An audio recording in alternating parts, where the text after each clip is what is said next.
அன்பான உறவுகளுக்கு வணக்கங்க. மனோஜுக்கு அப்படியே தலை தெறிக்க ஓடுறாருங்க. இதுங்கள பார்த்தோன்னே அள்ளு விடுது, நடுக்கம் வருது. "யோ சந்தோஷ் வாயா" அப்படின்னு சொல்லிட்டு மாடிக்கு ஓடுதுங்க. ஜீவாவும் ஓடுறாங்க. "என்ன பாஸ் உங்க வீட்லருந்து எல்லாரும் வந்திருக்காங்க." "ஏன் பாஸ் எல்லாருக்கும் தெரியாம பண்றேன்னு சொல்லிட்டு பத்திரிக்கை வச்சு அழைப்பு வச்சிருப்பீங்க போல இருக்கே, வெத்தல பாக்கு வச்சு." "ஏ நீ வேற என்ன நீ வயித்தெரிச்சல் கிளம்புற எனக்கு படபடன்னு வருது" அப்படின்னு மனசு துடிக்கிறாரு. "அப்புறம் எப்படி பாஸ் எல்லாரும் வந்திருக்காங்க? எனக்கு ஒண்ணும் புரியலையே. இன்னும் ரோகிணி வந்தது இவங்களுக்கு தெரியல. அது தெரிஞ்சா ஆடி போயிருவாங்க. எனக்கு இப்ப இந்த கல்யாணம் வேணாம். எனக்கு கல்யாணம் வேணாம். ஐயய்யோ! என்ன கரும்பு சக்க மாரி புழிஞ்சு எடுத்துருவேன். கரும்ப உள்ளுக்குள்ள மிஷினுக்குள்ள விட்டா எப்படி வரும்? அந்த மாரி நான் நஞ்சு போயிருவேன். ஐயோ! எங்கிட்டு போறது? எங்கிட்டு போறது? பாஸ் பாஸ் அது அது வந்து பீரோலு. அப்படியே அங்கிட்டு ஒளியிறாரு. இங்கிட்டு வந்து கட்டிலு கீழ போக, பாஸ் அது கட்டிலு. ஐயோ! நான் எங்கிட்டு போவேன்? அப்படின்னு பால்கனி பக்கம் போறாரு. இல்ல நான் இங்க இருந்து தப்பிச்சு ஓடுறேன். ஏன் பாஸ்? ஏன் பயப்படுறீங்க? என்ன என் முத்துவ பத்தி தெரிஞ்சுக்கிட்டே நீ இப்படிலாம் பேசுறியா? தெரியும். அதுக்காண்டி ஐயய்யோ! ஐயய்யோ! இப்ப நான் என்ன பண்ணுவேன்? என்ன பண்ணுவேன்? பாக்குறாரு டக்கு டக்குன்னு அங்கிட்டு ஏதாவது துணி இருக்கான்னு பாக்குறாரு. என்ன பாஸ் பாக்குறீங்க? ஆ ஏதோ துணி இருந்தா கட்டிக்கிட்டு நான் இறங்கி ஓடப் போறேன். பாஸ் கொஞ்சம் எட்டி பாருங்க. பாக்குறாங்க. ஐயய்யோ! இவ்ளோ நீளம் இருக்கு. இவ்ளோ நீளத்துக்கு அப்படிங்களே. என்ன பாஸ் இந்த வேட்டிய உரிஞ்சுட்டு போறீங்களா? அப்படின்னு வேட்டிய உரியிறாரு சந்தோஷ். யோவ் என்னய்யா? இல்ல பாஸ் இதுல இருந்து கட்டிக்கிட்டு இறங்கி ஓடுவாங்க. பிடிக்காத கல்யாணம் உள்ளவங்க. பொண்ணா இருந்தா சேலை, ஆம்பளையா இருந்தா மாப்பிள்ளையா இருந்தா வேட்டி. அதத்தான் கேட்டேன். யோவ் அப்படின்னு சொல்லிட்டு, சரி இத கட்டிட்டு இறங்கலாமா? அப்படின்னு எட்டி பாக்குறாரு. அதையும் கட்டி தொங்க விடுறாரு. அது பாதியில நிக்குது. சந்தோஷ் பாதியில நிக்குதே. நான் என்ன பண்ணுவேன்? ஐயய்யோ! வந்துற போறானே. ஆமா நான் மட்டும் தப்பிச்சு போயி உங்கள பார்த்தா ஏதாவது சந்தேகம் வந்தா, அதானே அதுவும் தானே, என்ன நொந்தானே, ஐயையோ ஐயையோ ஐயையோ, சரி நான் ஏறி குதிக்க போறேன், நான் கட்டிக்கிட்டு இறங்கவா அப்படின்னு சொல்ல, கரெக்டா பார்த்தீங்கன்னா பார்வதியும் விஜயாவும் கோயிலுக்கு போயிட்டு ரிட்டர்ன் ஆகி வர்றாங்க. வர்ற வழியில அப்படியே அந்த ரோட்டு வழியா வராங்களா, என்ன இது வீட்டு மேல பால்கனியில ஏதோ தொங்க போட்டிருக்காங்க, வேட்டி மாரி இருக்கு. விஜயா பாக்குறாங்க. விஜயாவோட பார்வை தான் ஃபர்ஸ்ட் பாக்குது. விஜயா அங்க பாரு யாருன்னு அப்படிங்கல மனோஜ் தெரிஞ்சிருது. யாரோ ஒருத்தன் நம்ம மனோஜ் மாதிரியே இருக்கான். மாப்பிள்ளை வேட்டி சட்டை மாதிரி போட்டிருக்கான். மாப்பிள்ளை சட்டை போட்டிருக்கான். ஆனா வேட்டி கட்டின மாதிரி தெரியலையே. ஏன்னா ஒரு காலை தூக்கிடுறாரு. அதுக்கப்புறம் விஜயா மனோஜே தான். என்ன சொல்ற? ஆமா ஆமா இவன் தான். இவன் எதுக்கு இங்க வந்திருக்கான்? என்ன கீழே இறங்குறதுக்கு எட்டி எட்டி பாக்குறானா? இல்ல அவன் கல்யாணத்துக்கு வந்திருக்கான். கல்யாணத்துக்கு வந்தவன் பட்டு வேட்டி கட்டியா போட்டு வந்திருப்பான். ஆமா பார்வதி கல்யாணத்துக்கு தான் வந்திருக்கான். நீ வா. எனக்கு என்னமோ எனக்கு இவன் பரபரப்பா இருக்க பார்த்தா ஒரு மாதிரியா இருக்கே. சரி வா போய் பாத்துருவோம். அங்க வீடு வாசல் அங்கிட்டு சுத்தி இருக்கும் போலக்கே. நம்ம இப்படிலாம் போகணும். சரி போவோம். இப்படி போய் அப்படி போனா முன் வீடு வாசல் வந்துட போகுது அப்படின்ட்டு விஜயாவும் பார்வதியும் வராங்க. இங்க மேல போக முடியாம ஐயோ இப்ப நான் என்ன பண்ணுவேன்? ஐயோ ஆஹா அம்மா அம்மா பாக்குது. டே தப்பிச்சேனும்டா மாட்டினேன்டா. இங்கிட்டு பார்த்தா அம்மா இங்கிட்டு பார்த்தா முத்து. நான் என்ன பண்ணுவேன்? ஒண்ணும் புரியலையே. டக்குன்னு என்ன பண்றாங்க? டேய் அவங்க அந்த அம்மாவை வர சொல்றா அப்படிங்கல. யாரு பாஸ்? உங்க அம்மாவையா? டேய் அந்த கனகாவோட அம்மாடா. சரி பாஸ் அப்படின்னு போயிட்டு அவங்க அம்மாவை கூட்டிட்டு வராங்க. என்னாச்சு அப்படின்னு படபடப்பா போகவும் கேக்குறாங்க. ஒண்ணும் இல்ல அப்படின்னு சொல்லிட்டு போறாங்களா. போனக்கையோட என்னாச்சு மாப்பிள்ள? இங்க பாருங்க அங்க வந்திருக்காங்கல்ல அந்த சமைக்கிறவங்களா பூ கட்டுறவங்க அவங்களாம் எதுக்கு இங்க வந்திருக்காங்க அப்படிங்கல. அதான் கரெக்டா சொல்லிட்டீங்களே சமையக்காரவங்களும் பூ கட்டுறவங்க தான். உங்களுக்கு எப்படி மாப்பிள்ள தெரியும்? எல்லாமே தெரியும். இங்க பாருங்க அவங்க 2 பேரும் என் தம்பியும் தம்பி சம்சாரமும். என்ன மாப்பிள்ள சொல்றீங்க? யாருமே சொல்லலன்னு சொல்லிட்டு இப்ப ஏன் இவங்களுக்கு சொல்லிருக்கீங்க? ஐயோ நான் எங்கங்க சொன்னேன்? அவங்க எப்படி வந்தாங்க ஏன் வந்தாங்கன்னு தெரியலையே.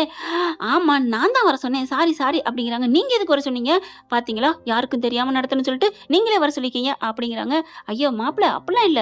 அவங்களாம் ஆர்டருக்கு வந்திருந்தாங்க. பூ ஆர்டர் பண்ணது இங்க சமையல் எல்லாமே அவங்கதான். எல்லாம் முடிச்சிட்டாங்களா? அதெல்லாம் முடிச்சிட்டாங்க. காசை கொடுத்துட்டீங்களா? கொடுக்கணும். சீக்கிரம் கொடுத்து அனுப்புங்க. ஏன் அப்படிங்கிறாங்க. பார்த்தா தெரிஞ்சு போயிரும். அத்தை சொல்றது கேளுங்க அத்தை. சரி மாப்பிள்ள பொறுமை ஏன் பறக்குறீங்க அப்படின்னு சொல்லிட்டு காசை கொண்டாந்து முத்துவுக்கும் மீனாக்கும் கொடுக்குறாங்க. இந்தாங்க தம்பி அப்படின்ட்டு. என்ன உடனே கொடுக்குறீங்க? பரவாயில்ல காசை பிடிங்க. இந்தாம்மா ரவி ஸ்ருதி பிடிங்க. கிளம்புங்க. என்ன கல்யாணத்துக்கு வந்திருக்கோம் இருந்து பார்த்துட்டு போறோமே. இல்லைங்க பரவாயில்ல நாங்க சிம்பிளா தான் முடிக்கிறோம். அதனால நீங்க கிளம்புங்க. உங்களுக்கு 1008 வேலை இருக்கும். முத்து பாக்குறாரு. என்னம்மா இனிமே எங்க வீட்டுல எந்த நல்லது கெட்டது நடந்தாலும் நீங்க இருக்கணும் தம்பின்னு அன்னைக்கு சொன்னீங்க மனசார வாயார. தம்பி அதை சொன்னேன் தம்பி. ஆனா என் வீட்டுக்காருக்கு இவ்வளவு பெருசா செய்யணும்னு திட்டுவாரு. அவரு சிம்பிளா கோயில வச்சு பண்ணலாம்னு சொன்னாரு. நீங்க கிளம்புறீங்களா? கிளம்புங்க. அப்படியே மேல பாக்க இங்கிட்டு பாக்க என்ன சரியில்லையே.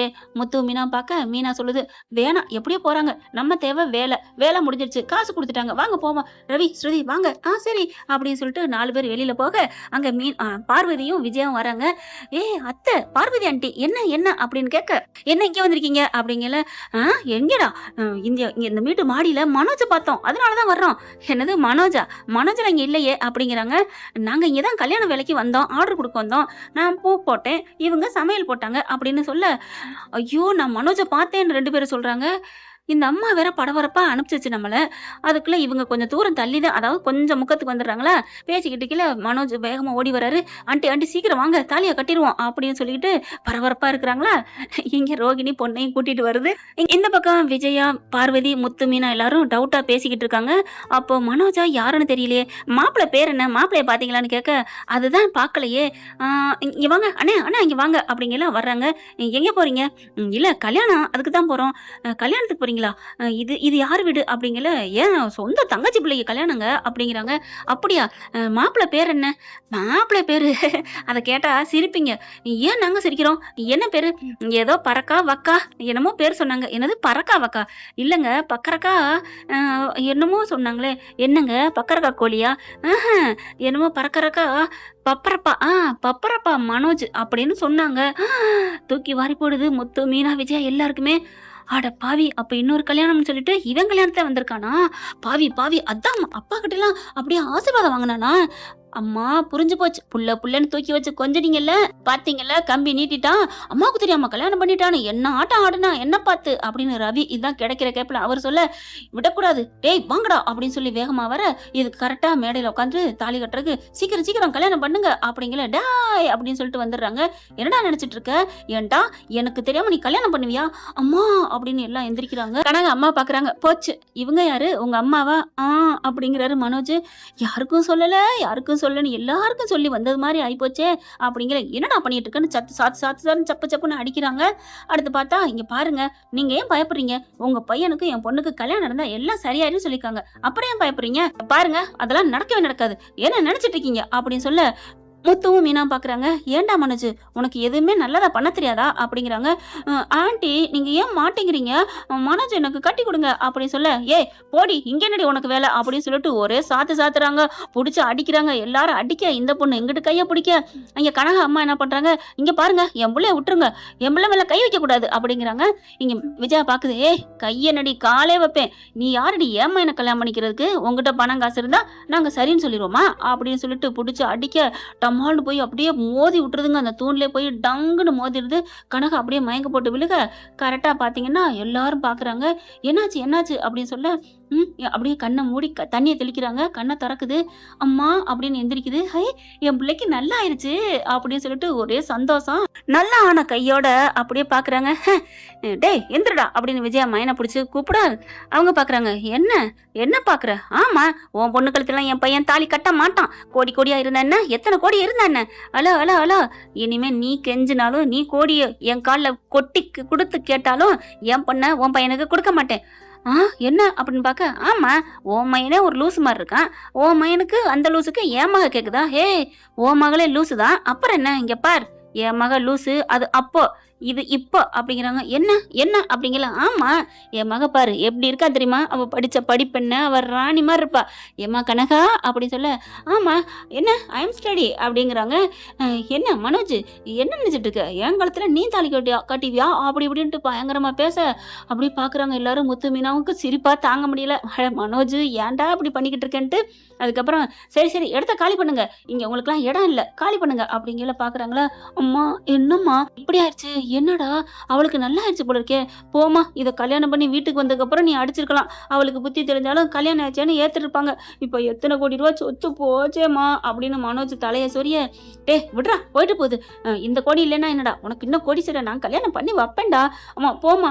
அத்தை ஆண்டி கனகா நான் உன் மேல ஆசை வச்சுட்டேன். என்னது ஆசை வச்சுட்டேன்? என்ன தோசை வச்சுட்டேன் ஆசை வச்சுட்டேன்னு, எனக்கா கால் தூசிக்கு பெறுவியா, நான் என்ன படிப்பு படிச்சிருக்கேன், என்ன வசதி தெரியுமா, எல்லாரும் கிளம்புங்க வெளியில, இங்க பாருங்க செக்யூரிட்டி இவங்களை காலி பண்ணுங்க அப்படின்னு சொல்ல, ரோகிணி அப்பதான் அங்க இருந்து வருதுங்க, புடிச்சு தள்ளி விடுறாங்க. கரெக்டா ரோகிணி வர மனோஜ் கீழே விழுக, தாங்கி பிடிக்குது ரோகிணியை பார்த்தா ஆடி போறாங்க. ரோகிணி அப்படிங்கல. என்ன ஆண்டி எல்லாரும் பணக்காரன்னு கவுர பாத்தீங்களா, எப்படி ஆண்டவன் ஆப்பு வச்சானா அதுக்காண்டி நாங்க கெட்டவங்க மாதிரி நீ நல்லவ மாதிரி யோசிக்காத. நீனு கேடு கெட்டவ தான். இருக்கட்டும் ஆண்டி, அதனால என்ன மனோஜ், எனக்கு 5 லட்சம் கொடுக்கறதுக்காக நீ இப்படி ஒரு கல்யாணம் பண்றியா? ஆமா ரோகிணி, உனக்கு காசு கொடுக்கணும் தான், மத்தபடி எந்ததும் என் மேல தப்பு இல்ல அப்படி இப்படின்னு அழுகுறாரு. அடைச்ச, நீ எல்லாம் என்ன தொழிலதிபர்னு பீத்திக்கிற? ஒரு 5 லட்சம் கூட உன்னால வருமானம் எடுக்க முடியல. நீ எல்லாம் ஒரு மனுஷன் தூ அப்படின்னு துப்ப. இங்க பார், என்ன நீ துப்புற? என்ன ரொம்ப பேசுற? உனக்கு இந்த பொண்ணு இல்ல, எந்த பொண்ணு வராது. நீ ஐஸ் வச்சுக்கிட்டாத்தான் நானே உனக்கு கிடைப்பேன், இல்லைன்னா நானும் உனக்கு கிடையாது. அதனால என்ன நீ ஏத்துக்கிறதா உனக்கு புத்திசாலித்தனம். வாய மூடு, எனக்கு நீ தேவையில்லை, எனக்கு எங்க அம்மா போதும். அம்மா எனக்கு சொத்தும் போச்சேம்மா, இப்ப என்னம்மா பண்றது? டேய் விடுறா, நான் இருக்கேன் அப்படிங்கிறாங்க. முத்து, மீனா, ரவி, ஸ்ருதி எல்லாம் பாக்குறாங்க. என்ன 4 பேர் ஒரு மாதிரியா பாக்குறீங்க? ஒண்ணு இல்ல, நாங்க எதுவும் சொல்லல. நாங்க எந்த கருத்து கணிப்பு சொன்னாலும் நீங்க தப்புன்னு சொல்லுவீங்க. எங்களுக்கு ஒண்ணு இல்ல அப்படின்னு சொல்ல ரோஹிணி வருது. ஏன் மனோஜ், எங்க என் 5 லட்சம் அப்படின்னு கேட்க, 5 லட்சம் உனக்கு 5 லட்சம் தாண்டி, கண்டிப்பா தருவோண்டி அப்படிங்கிறாங்க. இங்க பார், 5 லட்சம் இனிமே வாங்க மாட்டேன் அப்படிங்கிறாங்க. என்னடி சொல்ற? ஆமா, இனிமே 10 லட்சம் கொடுத்தாலும் நான் தர மாட்டேன், கையெழுத்து. என்னடி பேச்சு மாத்தி பேசுற? ஆமா, 5 லட்சம் எத்தனை நாள் ஆச்சு உங்களுக்கு? அதே மாதிரி அப்படியே இருக்குமா, குட்டி போடாதா அப்படி சொல்ல, இங்க பாரு, வேணா ஒரு லட்சம் எக்ஸ்ட்ரா 6 லட்சம் வாங்கிக்க அப்படிங்கிறாங்க. எப்ப கொடுக்க போற? இனிமே எனக்கு காசு ரேட்டே வேற. என்ன சொல்ற? உனக்கு எதுக்கு 6 லட்சமே பெருசு, அப்ப எவ்வளவு எதிர்பார்க்கற? எனக்கா 50 லட்சம் வேணும். என்னது 50 லட்சமா? இதெல்லாம் அநியாயம், ஓவரு அப்படின்னு விஜயா, மனோஜ் எல்லாம் கத்த. இங்க பாருங்க, அநியாயம் ஓவர்னு சொன்னீங்கன்னா அப்புறம் 100 லட்சமா மாறும். எனக்கு 100 லட்சம் கொடுத்தா தான் கையெழுத்து போட்டு தருவேன். என்னடி அப்படிங்கல? என்ன நீங்க ஒவ்வொரு வார்த்தை பேச பேச காசு ஏறிக்கிட்டே போகும். அப்புறம் 100 லட்சம் 200 லட்சம் ஆகும்.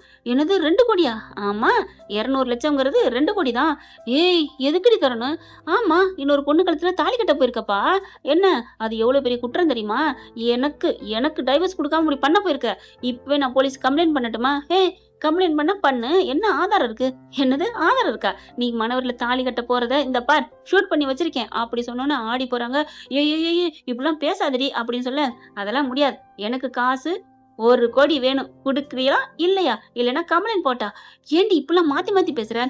என்ன ஆண்டி, என்ன நினைச்சிட்டீங்க? நான் ஏன் இப்பெல்லாம் பேசுறேன்னு உனக்கு தெரியலையா மனோஜ்? அப்ப முன்னாடி பேசுறேன்னா அது காமு, இப்ப காப்பி. என்னடி காமு காப்பி? உனக்கு காப்பி வேணுமா? காமு காப்பி வேணும்னா வீட்டுக்கு வாடி, உனக்கு போட்டு தரேன். ஆனா இப்ப நீ கையெழுத்து போட்டு குடுறி அப்படிங்கிறாங்க விஜயா. அப்படியே சிரிக்குது ஸ்ருதி. ஆண்டி, அது காமு காப்பினா அதுக்கு அர்த்தம் இல்ல. அப்படின்னா என்னடி அப்படிங்கிறாங்க. அது கல்யாணத்துக்கு முன், இப்ப கல்யாணத்துக்கு பின். அது என்ன கல்யாணத்துக்கு முன்னு பின்னு? அது கல்யாணத்துக்கு முன்னாடி 5 லட்சம் கேட்டாங்க. இப்பதான் உங்களோட பிடி வாரண்டு அவங்க கிட்ட மாட்டிக்கிட்டு இருக்கே, அதனால அவங்க 1 கோடி கேக்குறாங்க. ஒண்ணும் பண்ண முடியாது, நீங்க கொடுத்தா ஆகணும், இல்லையா ஜெயிலுக்கு போகணும் அப்படிங்கிறாங்க. ஜெயிலுக்கு போயிட்டா ரோகிணி உனக்கும் ஒண்ணும் கிடைக்காது அப்படிங்கிறாங்க. அப்படியே ரோஹிணி நிக்குது. என்ன பதில் சொல்றதுன்னு தெரியலங்க. என்ன நடக்க போகுதுங்கிறத பொறுத்திருந்து பார்க்கலாம். இப்படியும் நடக்கிறதுக்கு வாய்ப்புகள் வரலாம். டைரக்டர் என்ன ட்விஸ்ட் கொடுக்க போறாங்கிறத பொறுத்திருந்து பார்க்கலாம் ஃப்ரெண்ட். இந்த பதிவு உங்களுக்கு பிடிச்சிருக்கா பிடிக்கலையான்னு கமெண்ட்ஸ்ல சொல்லிருங்க. தேங்க்யூ. இந்த வீடியோ உங்களுக்கு பிடிச்சிருந்தா தயவு செய்து லைக் பண்ணுங்க. இன்னும் அப்டேட்ஸ்க்காக சேனலை சப்ஸ்கிரைப் பண்ண மறக்காதீங்க. நம்ம கிட்ட இருக்க எல்லா சேனல்ஸோட லேட்டஸ்ட் வீடியோ அப்டேட்ஸ்க்காக மேல ரைட் சைடுல காட்டுற லிங்கை கிளிக் பண்ணி வாட்ஸ்அப் குரூப்ல ஜாயின் பண்ணுங்க. உங்களிடம் விடைபெறுவது நான் உங்கள் மெஹர்.